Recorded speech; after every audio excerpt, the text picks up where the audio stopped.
Assalamu alaikum dear students, welcome back to my YouTube channel, and that is Zohar Sir's math classes. In the previous class, we have completed our exercise 7.4 of NCERT book regarding the usage of some special integrals that we have used in exercise 7.4. And in that case, we have completed the method, substitution method. We have completed some special, the integrals of function is using some special integrals. Now we are on to the next concept, next method of integration, and that is integration by partial fractions or integration using partial fractions. One of the most important concept regarding indefinite integration, and that is integration by partial fractions. What is integration by partial fractions and how we can apply? Since this integration by partial fractions is used in case of rational functions, and not to all rational functions, but those rational functions which are proper rational functions. So in order to discuss the integration by partial fractions, we must know what's a rational function and what is actually a proper rational function and an improper rational function, and what kind of rational function, proper rational function we have, and what kind of partial fraction associated to that proper rational function we have. So for that, we must have the definition of a rational function.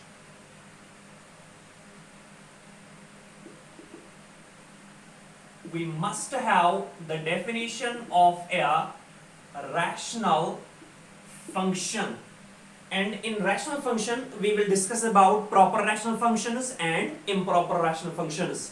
But keep in mind, integration by partial fractions is only applicable to proper rational functions. Now, question arises, if we have an improper rational function, then how we can apply integration by partial fractions? Before that, we must know what's a rational function. So rational number, you must be aware about that, a number which is in the form of p by q, where p and q are integers and q is not equal to 0. Same is the case with the rational function, a function which is of the form p of x divided by q of x, where p of x and q of x are polynomials and q of x is not equal to 0 is simply called a rational function. So the definition of rational function lies here, a function of the form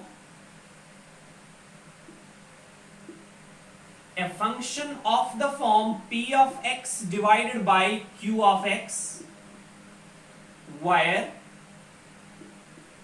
p of x and q of x are polynomials. They must be polynomials.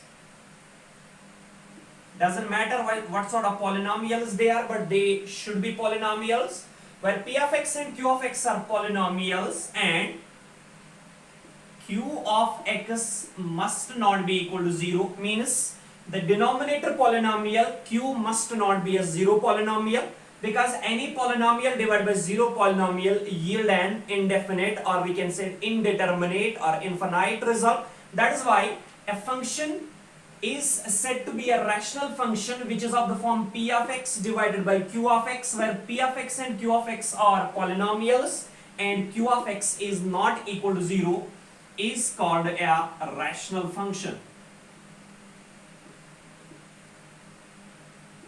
Is called a rational function.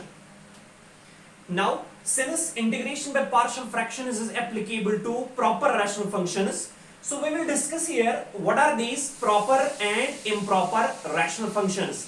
First, it should be clear what's a rational function. Any function which is of the form p of x divided by q of x, where both p of x and q of x must be polynomials. What sort of polynomials they are? One of them must be a constant polynomial, one of them must be a linear polynomial, quadratic cubic, right? They must be any sort of polynomials, and q of x, but remember one thing, this q of x denominator polynomial must not be equal to 0. ये 0 polynomial के बराबर नहीं होना चाहिए. इसी function को, कोई भी फंक्शन जो इस फॉर्मेट में होगी, उसी को हम रैशनल फंक्शन कहेंगे. अब प्रॉपर रैशनल फंक्शन क्या होती है और इम्प्रॉपर रैशनल फंक्शन क्या होती है? If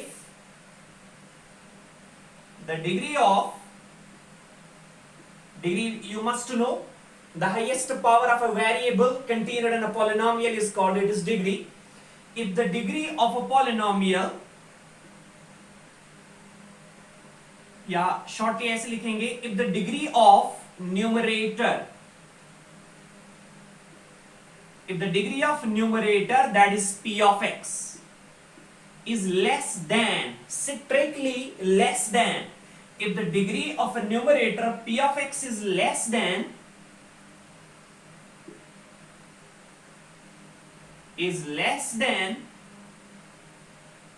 the degree of denominator p of q of x, the degree of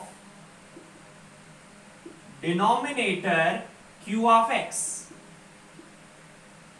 then it is called a proper rational function. Then it is called a proper rational function. Full stop. Otherwise means अगर ये criteria follow नहीं हो रहा है, मतलब अगर degree of numerator less than नहीं है degree of denominator, then otherwise it is called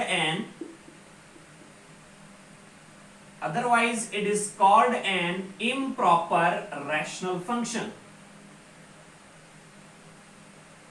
Otherwise it is called an improper rational function.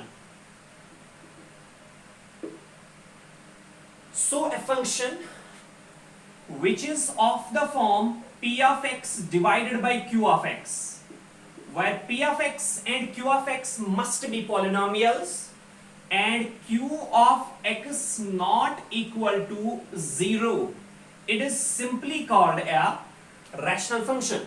But keep in mind, integration by partial fractions is not applicable to directly not applicable to every rational function. It is applicable only to the proper rational functions. It is directly applicable to proper rational functions. It cannot be applied to improper rational functions. Now what is a proper rational function? What is it? If the degree of numerator p of x is less than the degree of denominator q of x, then it is called a proper rational function. अगर degree of p of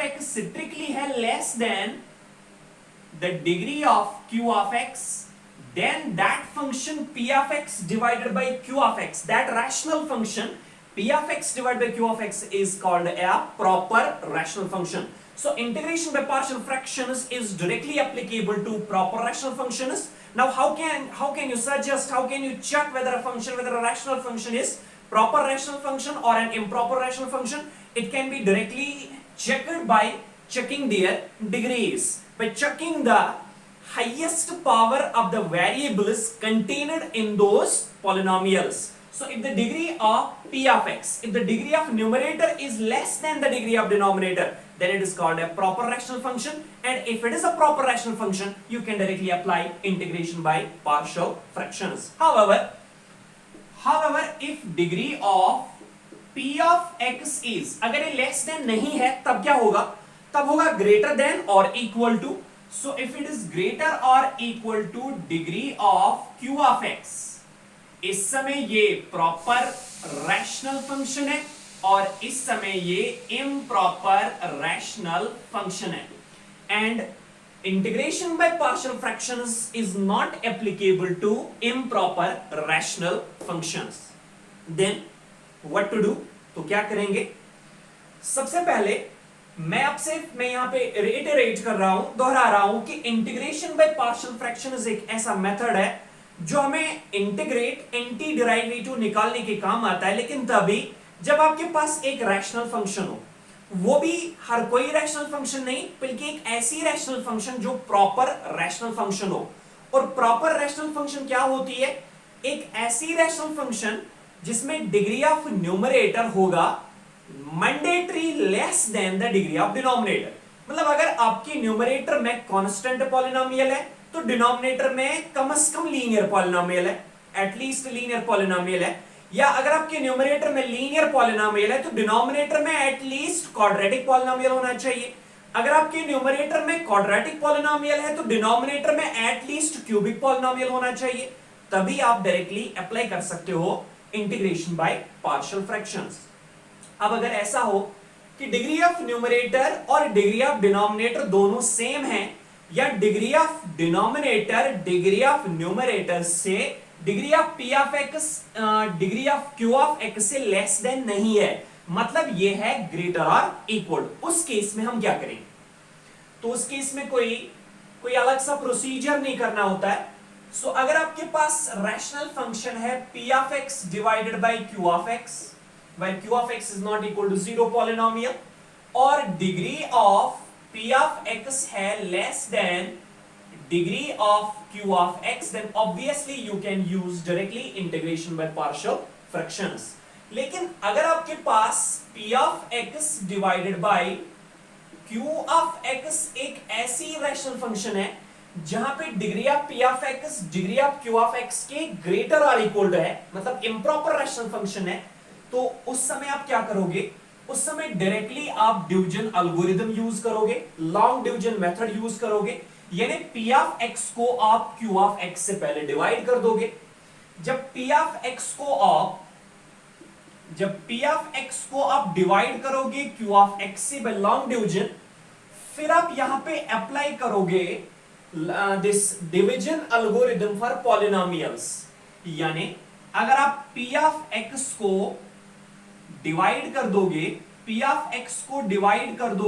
q of x से, तो definitely आपके पास यहां पे quotient of x आएगा और नीचे आपके पास एक रिमाइंडर आएगा r of x। Is that clear? फिर आप अप्लाई करोगे डिवीजन एल्गोरिथम, दैट इज ये फिर result p of x divided by q of x किसके बराबर आता है? Quotient q of x plus remainder r of x divided by divisor that is q of x। जैसे आपको पता होगा, अगर आप 5 को डिवाइड करोगे 2 से, तो जब 5 को डिवाइड करोगे आप 2 से, 2 2s are 4 और रिमाइंडर क्या बचेगा? That is 1। फिर डिवीजन एल्गोरिथम अप्लाई कर दो तो ये हमेशा आता है किसके बराबर? Quotient plus remainder divided by divisor. देखो जो मैंने यहां पे किया, q of x प्लस r of x divided by small q of x, तो यहां पे आप जब देखोगे 2 2s are 4 plus 1 1s are 1 that is 5 divided by 2, जो ओरिजिनल में था 5 divided by 2।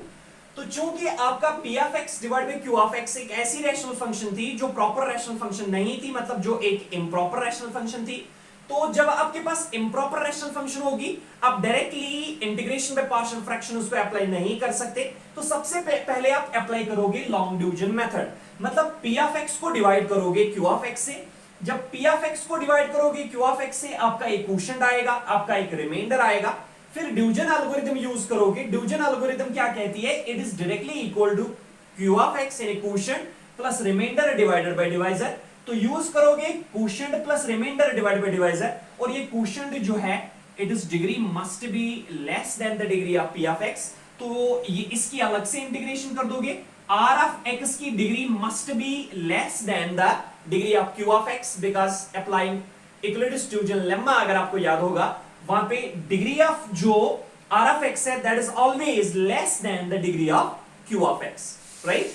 So if it is less than, degree of r of x is less than the degree of q of x, तो ये वाली form जो बनती है ये ऑटोमेटिकली बनेगी आपकी प्रॉपर रैशनल फंक्शन, और कोई कांस्टेंट या कोई लीनियर पॉलिनोमियल या कोई क्वाड्रेटिक पॉलिनोमियल यहां पे आएगा, उसकी अलग से इंटीग्रेशन कर दोगे और यहां पे अप्लाई कर सकते हो फिर इंटीग्रेशन बाय पार्शियल फ्रैक्शंस। तो ये केस उस समय बनता है जब आपके पास होगी कोई इम्प्रॉपर रैशनल फंक्शन। अगर आपके पास प्रॉपर रैशनल फंक्शन है तो directly integration by partial fractions apply कर दो, और अगर आपके पास इम्प्रॉपर रैशनल फंक्शन है तो पहले उसको चेंज करोगे into proper rational function by long division and after applying the division algorithm, right? So this was all about the definition of a rational function, the definition of a proper rational function and the definition of an improper rational function. So if degree of p of x is less than the degree of q of x, then it's a proper rational function. And if degree of p of x is greater or equal to degree of q of x, then it is an improper rational function. Now, what sort of proper rational functions we have and what sort of their partial fractions we have? हमारे पास किस type के proper rational functions हो सकते हैं, और अगर हमारे पास किसी भी टाइप के प्रॉपर रैशनल फंक्शंस हैं, उनको हम कैसे रिप्रेजेंट करेंगे, एक्सप्रेस करेंगे into their partial fractions. So we must have following types of proper rational functions and following types of their partial fractions. तो एक साइड में हम types of proper rational functions,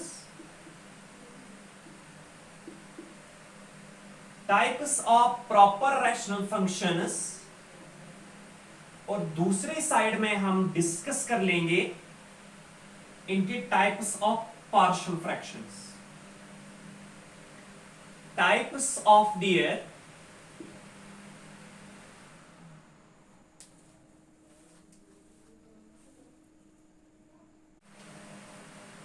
So what kind of proper rational functions we have and what kind of their partial fractions we have, we are going to discuss that thing. The first type of proper rational function that we can have is ax plus b divided by x minus p into x minus q. Means we would have, in the denominator we would have two linear factors but non-repeated. X minus p is a different factor, x minus q is a different factor. So in the denominator we have two factors, both are different, both are linear, both are non-repeated. So if we have, first we will check whether this is a proper rational function or an improper rational function. Obviously the degree of numerator is 1 and x into x is x square, the degree of denominator is 2. So degree of numerator is 1, degree of denominator is 2, it is obviously a proper rational function. So if we have ax plus b divided by x minus p into x minus q, a proper rational function like this can be partially factorized, this can be expressed in terms of their partial fractions as constant a divided by the first linear factor x minus p plus constant b divided by second linear factor x minus q. अगर हम इनको वापस cross multiple करेंगे तो फिर से यही आएगा, a is a constant, b is a constant. तो यहाँ पे भी a और b बिल्कुल इसी फॉर्म में आएगा. अब यहाँ पे अगर मल्टीपल करेंगे ये आएगा ax minus aq bx minus bp.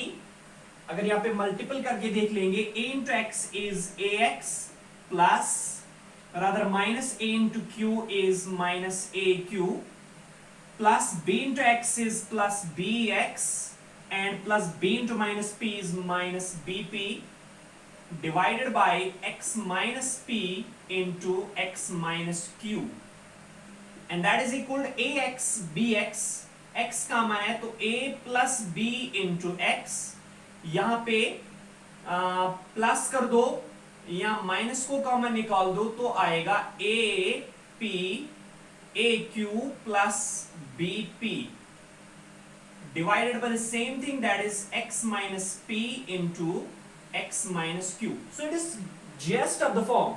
Instead of a we have a plus b and instead of b we have minus times aq plus bp. तो फिर से इसी फॉर्म में आएगा ये.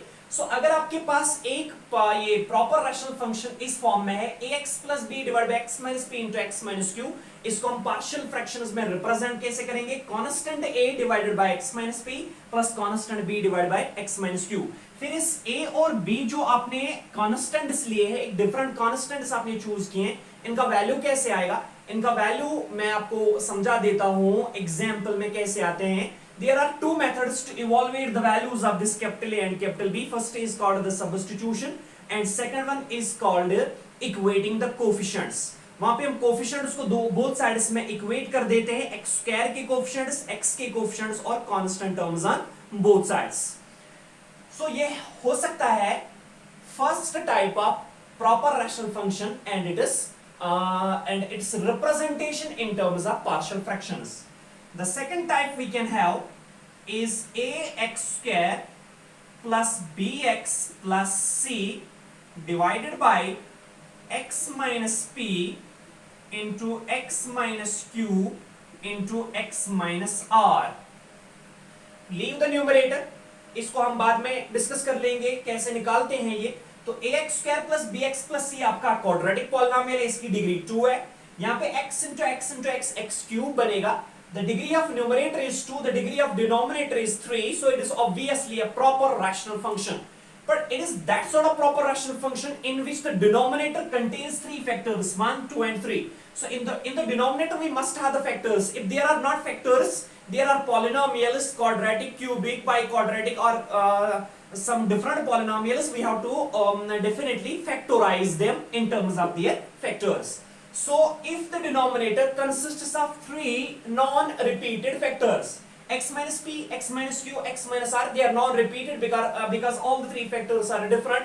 All the 3 factors are linear.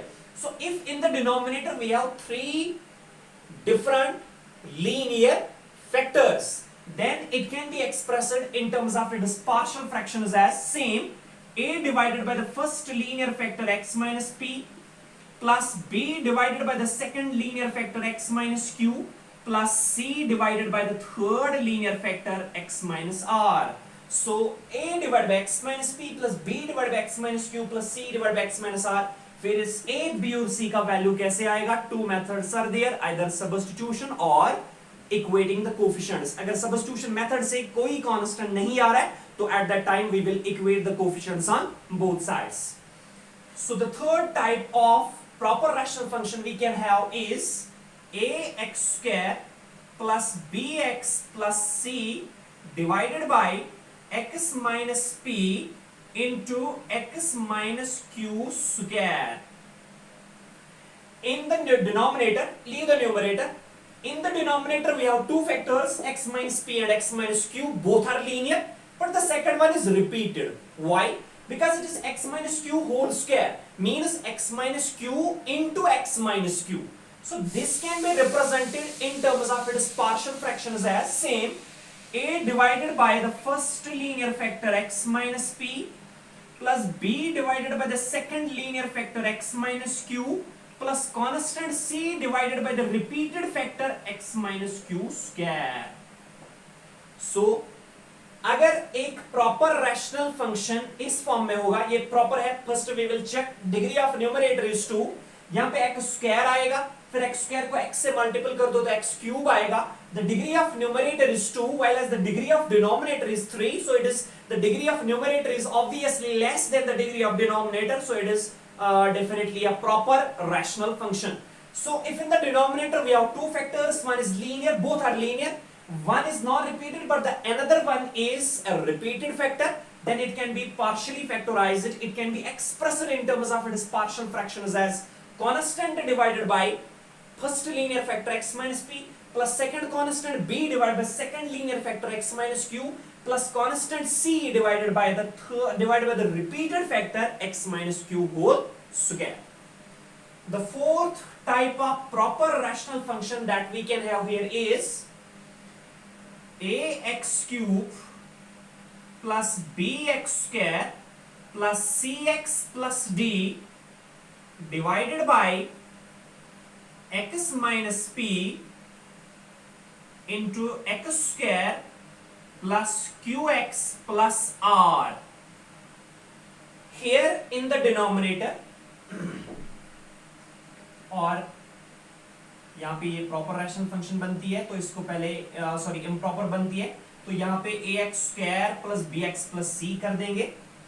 अब degree of numerator जो है वो 2 है, degree of denominator x into x square वो आएगा 3. So degree of numerator is less than the degree of denominator. It's a proper rational function. But in the denominator we have 2 factors. First one is a linear factor, second one is a quadratic factor. So अगर ऐसा होगा तब क्या करेंगे?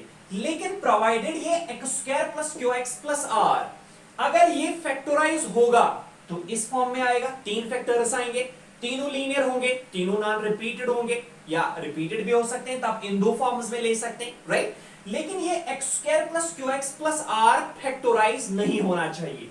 Where x square plus q x plus r can not be factorised, cannot be factorized। तब इसे हम कैसे एक्सप्रेस करेंगे पार्शियल फ्रैक्शन में? Similarly constant a divided by the linear factor x minus p plus, आ गया लीनियर फैक्टर, अब बचा क्वाड्रेटिक। तो क्वाड्रेटिक के ऊपर जो है कांस्टेंट नहीं, एक लीनियर पॉलिनोमियल आना चाहिए, इसलिए constant a divided by this plus b x plus c divided by the quadratic factor x square plus q x plus r. अगर आपकी rational function, proper rational function इस फॉर्म में है a x square plus b x plus c divided by x minus p x square plus q x plus r, ये कुछ भी हो सकता है, न्यूमरेटर लीव दैट। अगर डिनोमिनेटर में आपके पास x minus p into x square plus q x plus r form में होगा, यानी एक फैक्टर आपका लीनियर होगा, दूसरा फैक्टर आपका क्वाड्रेटिक फैक्टर होगा, लेकिन क्वाड्रेटिक फैक्टर एक ऐसा फैक्टर होगा जिसको आप फैक्टराइज नहीं कर सकते। अगर आप इसको फैक्टराइज कर सकते हो तो ये वाली फॉर्म या ये वाली फॉर्म आ सकती है, राइट? तो ये एक ऐसा क्वाड्रेटिक पॉलिनोमियल क्वाड्रेटिक फैक्टर होना चाहिए जो फैक्टराइज नहीं होगा, तब इसको हम रिप्रेजेंट कर सकते हैं किस फॉर्म में? Constant a divided by the linear factor x minus p plus linear this one bx plus c divided by the quadratic factor x square plus qx plus r। और फाइनली आपका fifth one जो हो सकता है वो किस form में होगा? वो हो सकता है ax cube plus bx square plus cx plus d divided by x square plus px plus q into x square plus r x plus s. Numerator कुछ भी हो सकता है, पहले चेक करेंगे क्या ये प्रॉपर रैशनल फंक्शन है। Obviously because the degree of numerator is 3, x square into x square is x raised to power 4 and the degree of denominator is 4। Degree of numerator is 3, degree of denominator is 4, it's obviously a proper rational function because degree of numerator is less than the degree of denominator. लेकिन ये दोनों quadratic factors जो denominator में हैं ये इस type के होने चाहिए दैट ये फैक्टराइज नहीं होने चाहिए, so can not B factorised, can not B factorised. These two factors must not be factorised, ये फैक्टराइज नहीं होने चाहिए, क्योंकि अगर इनमें से एक या दोनों फैक्टराइज होते हैं तब ये वाली फॉर्म या ये वाली फॉर्म या ये वाली फॉर्म ले सकते हैं, राइट? लेकिन ये दोनों फैक्टर्स जो हैं ये या ये वाली फॉर्म भी आ सकती है, सो ये दोनों फैक्टर्स जो हैं ये फैक्टराइज नहीं होने चाहिए। तब इसको हम पार्शियल फ्रैक्शंस में रिप्रेजेंट कैसे करेंगे? Since the first factor is there quadratic, so ऊपर लीनियर होना चाहिए, that is ax plus b divided by the first quadratic factor x square plus px plus q plus, by default it is plus, फिर कभी ऊपर minus भी आ सकता है तो प्लस फिर रिप्लेस होता है बाय माइनस, लेकिन बाय डिफॉल्ट हम इसे प्लस ही लेते हैं। So plus second linear factor denominator में है तो इसलिए ऊपर भी लीनियर फैक्टर ही होना चाहिए, cx plus d divided by the second quadratic factor x square plus rx plus s। So these 5 kinds of partial fractions, proper rational functions can we have, and these 5 types of their partial fractions can we have।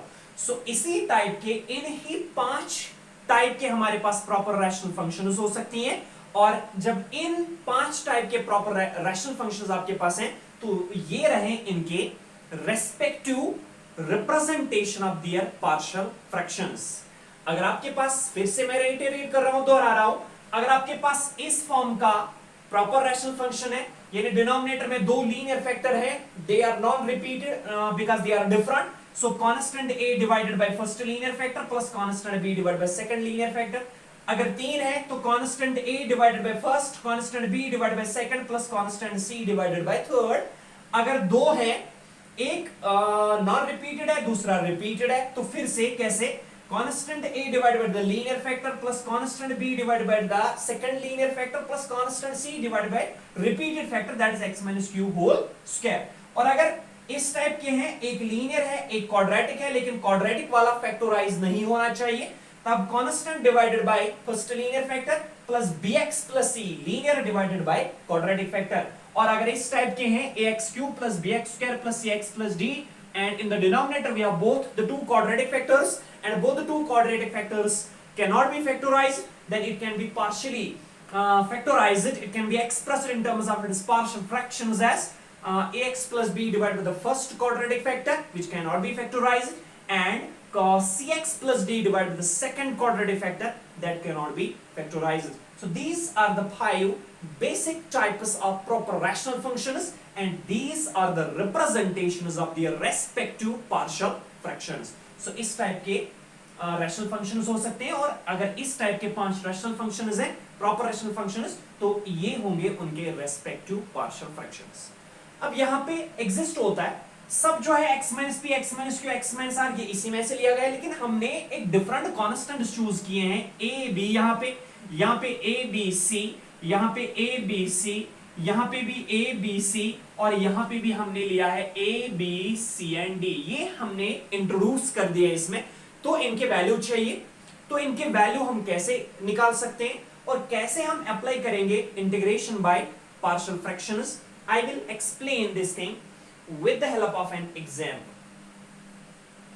मैं इस चीज को यहां पे explain कर रहा हूं with the help of an example, and that example is also the theorem regarding the method of integration by partial fractions. So यहां पर हम ये theorem भी डिस्कस कर लेंगे, और इसी से क्लियर हो जाएगा method of integration by partial fractions हम इसे कैसे सॉल्व करेंगे, और ये कांस्टेंट a और कांस्टेंट b c d जो होते हैं इनके वैल्यू हम कैसे निकालेंगे। जैसे मैंने कहा कि 2 मेथड्स आर देयर, सब्स्टिट्यूशन और equating the coefficients of x square x and this constant term, तो कैसे कर देंगे। For that we have a theorem, ये थ्योरम भी है और हमारे लिए ये एक्ट करेगा एज एग्जांपल। हम इसी एग्जांपल से हम इसको जो है मतलब जस्टिफाई कर देंगे, इस मेथड को जस्टिफाई कर देंगे। तो थ्योरम क्या है, प्रूव दैट, हमने ये ऑलरेडी प्रूव कर रखा है स्पेशल इंटीग्रल्स में, लेकिन अब हम इससे प्रूव कर रहे हैं by this partial fractions. First one is integration of 1 divided by x square minus a square dx।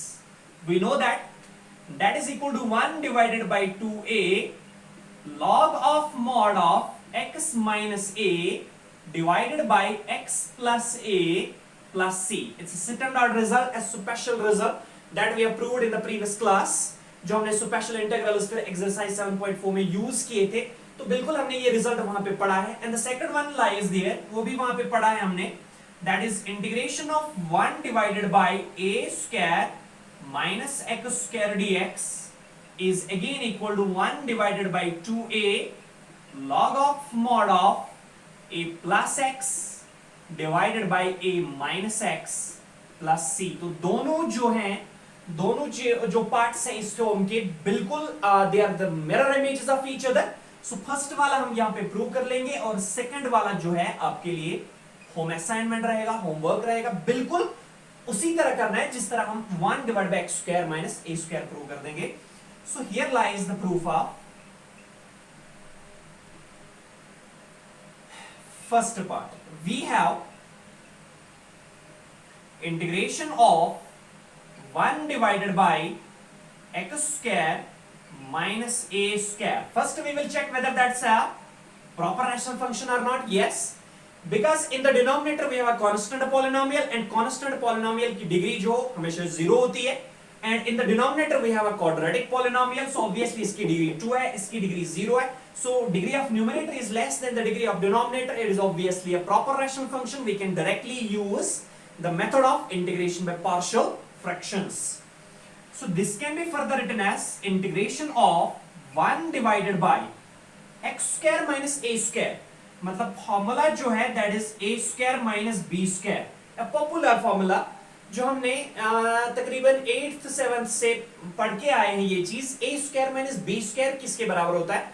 Obviously a minus b into a plus b. So it is then a minus b, that is x minus a, into a plus b, that is x plus a into dx. Now take a mere look on the format of this integrand. It is 1 divided by x minus a into x plus a, obviously a proper rational function, and obviously in the denominator we have two factors, non-repeated linear factors which are totally different, x minus a and x plus a. So obviously it is of the form ax plus b divided by x minus p into x minus q के बदले यहाँ पे x plus a है. So in the denominator we have two linear factors. So let 1 divided by x minus a into x plus a. अगर आपके पास ax plus b divided by x minus p into x minus q, denominator में, numerator मैंने कहा कुछ भी हो सकता है, लीव दैट, लेकिन प्रोवाइडेड ये है प्रॉपर रैशनल फंक्शन. फिर डिनोमिनेटर में दो लीनियर फैक्टर्स हैं, x माइनस पी और x माइनस क्यू. तो इसको हम रिप्रेजेंट कैसे करते हैं पार्शियल फ्रैक्शंस में? a divided by x minus P by default plus b divided by x minus Q. Right, तो बिल्कुल इसी तरह इसको भी करेंगे. सो इसीलिए हमने लेट कर दिया है 1 divided by x minus a x plus a is equal to, in the denominator we have two linear non-repeated factors, so it can be represented in terms of its partial fractions as a divided by first linear factor, that is a divided by x minus a plus b divided by x plus a. Right, this can be further written as, इसके बाद हमें इस constant a और constant b का value चाहिए, क्योंकि बीच में plus है. अगर इसकी इंटीग्रेशन कर देंगे तो इस चीज का अलग से इंटीग्रल, इस चीज का अलग से इंटीग्रल आएगा. ये भी स्टैंडर्ड रिजल्ट बनेगा, ये भी स्टैंडर्ड रिजल्ट बनेगा. We can easily find their integration, but provided we should have the value of capital A and capital B. ये कैसे आएगा? तो याद रखना, इसी फॉर्मेट को याद रखना. ये हम पूरे इंटीग्रेशन में पार्शियल फ्रैक्शंस में यही प्रोसीजर फॉलो कर देंगे. तो इंप्लाइज फिर क्या है, ये x माइनस a और x प्लस a जो है डिनोमिनेटर में, उस पूरी टर्म को उस साइड में ले लो. तो यहाँ पे डिवाइड में, वहां पे मल्टीपल होगा. राइट, यहाँ पे क्या बचेगा? 1. So that is 1 is equal, जो भी आपके पास यहाँ पे डिनोमिनेटर में उससे डिवाइड में उससे पूरा वहां पे मल्टीपल कर दो. या आप कहोगे multiplying both sides by x minus a x plus a, क्योंकि x minus a x plus a यहाँ पे मल्टीपल हो रहा है, मल्टीपल और डिवाइड कैंसिल होगा. राइट, या आप डायरेक्टली कर दो कि यहाँ पे डिवाइड में है, यहाँ पे मल्टीपल होगा, तो इसका अलग से मल्टीपल होगा, इसका अलग से मल्टीपल होगा. जब इसका मल्टीपल होगा तो आएगा a into x minus A x plus a into x minus A x plus a. अब ऐसे आएगा x minus A x plus a. Right, अब मल्टीपल है x माइनस ए, डिवाइड है x माइनस ए, तो x minus A will cancel out. बचेगा क्या? a into x plus ए. तो directly a into x plus A plus b का जब multiple करेंगे b into x minus A x plus a, वहां पे x प्लस ए कैंसिल होके बचेगा b into x minus a. Now directly keep this equation as equation number first. Now from here you have to find the value of capital A and capital B. Capital A का value तभी आएगा जब ये B यहां से eliminate होगा. B eliminate कैसे होगा? अगर हम x को पुट करेंगे A, क्योंकि A माइनस A बनेगा 0, 0 इंटू B 0, तो B एलिमिनेट होगा. जब B एलिमिनेट होगा तो obviously we can have the value of A. So put x is equal to, इसी को कहेंगे method of substitution. Put x is equal to a in equation first. We get x को put कर दो a, तो क्या आएगा? Yes, LHS में x नहीं है तो 1 रहेगा. That is 1 is equal to a into x को पुट किया है a, so a plus b into x को पुट किया है a, so a minus a implies 1 is equal to a plus a is 2a, so 2a into capital A plus this is 0, so implies capital A must be equal to 1 divided by 2a. आ गया capital A का value जो हमें चाहिए था, right. अब हमें किसका value चाहिए, कैपिटल बी का वैल्यू चाहिए। तो उसके लिए कैपिटल ए जो है एलिमिनेट होना चाहिए। कैसे होगा, अगर एक्स को पुट करोगे माइनस ए, क्योंकि माइनस ए प्लस ए जीरो बनेगा, जीरो इंटू ए एलिमिनेट होगा ए, तो हमें बी का वैल्यू आएगा। नाउ पुट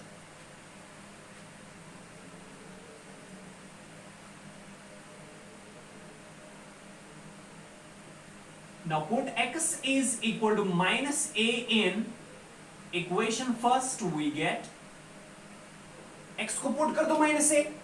जब x को पुट करेंगे माइनस ए तो क्या बनेगा, 1 इज इक्वल टू ये वाली टर्म जीरो बनेगी।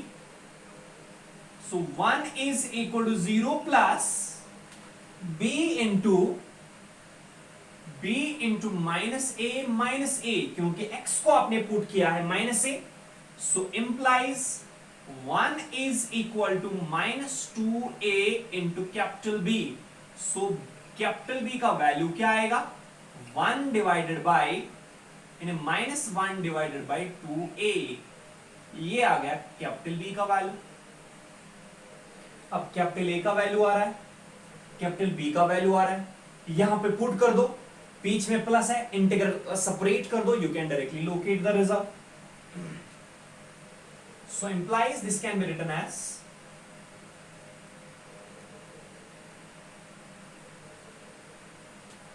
therefore हमें ओरिजिनली क्या चाहिए था, integration of 1 divided by x minus a into x plus a dx can be written as integration of 1 divided by x1 divide by x minus x plus a, 1 divide by x minus x plus a put किया है a divided by x minus a plus b divided by x plus a whole dx, right. This can be further written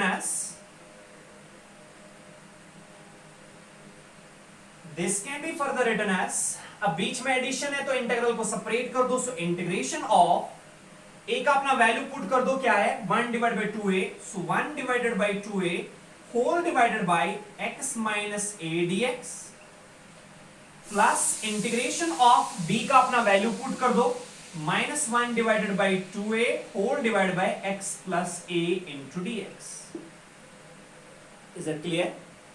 This can be further written as 1 divided by 2a is a constant, it will come out of the integral, so 1 divided by 2a integration of 1 divided by x minus a dx, minus 1 by 2 बाहर आएगा, so minus 1 divided by 2a integration of 1 divided by x plus a into dx, right?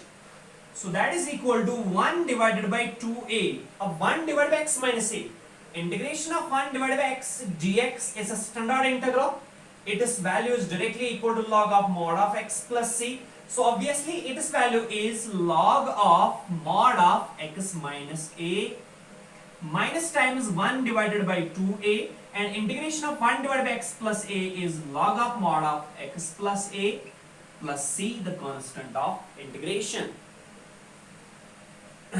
This can be further written as,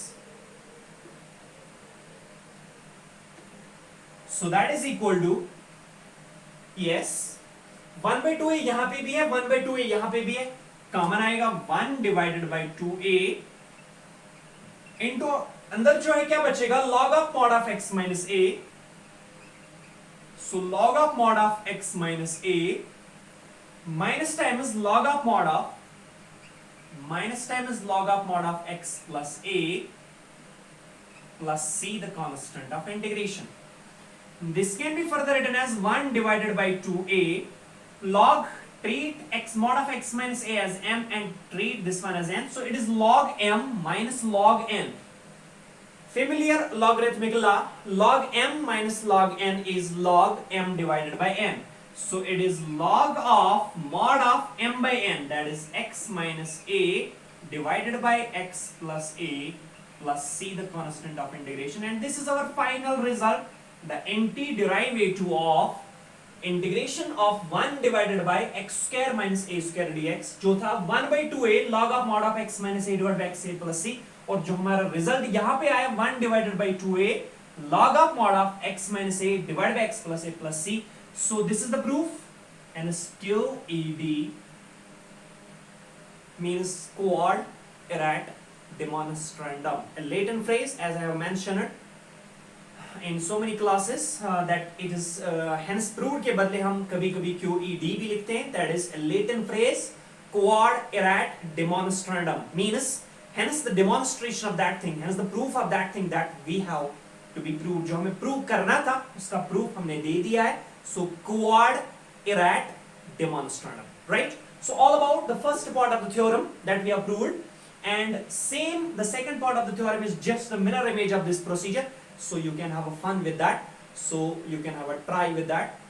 So it is all about the method of integration by partial fractions and how many types of proper rational functions can we have and what should be their respective representation of partial fractions, and how we can locate the constants, how we can locate the values of those constants a, b, c and d that we have discussed in this class.